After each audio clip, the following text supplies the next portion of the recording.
په سوشل میډیا باندې غامدینه تاسو شي چې دا میوزیک دا ساز چې دی دا شریعت کې څه حیثیت لري وای دا جایز دی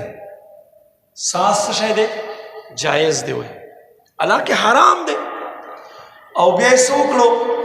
یو قرآنی آیت نعوذ باللہ من ذالک بطور دلیل پیش کړو لږ توجه وکړئ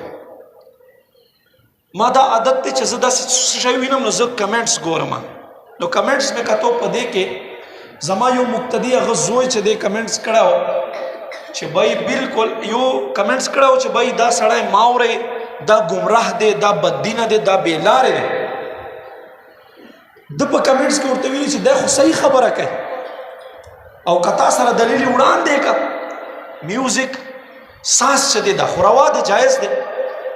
نو ما عزتمندو بیا ما پلار کېنولو ما دا زوی ما سره کېنوه زمونږ نوجوان نسل کمې خواته روان دی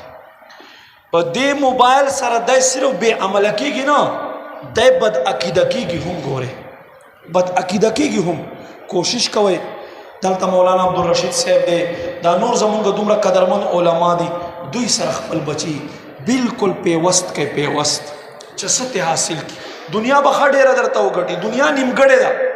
خو که چېرته بد عقیده شو بیا به ډېر نقصان وشي ډېر نقصان به وشي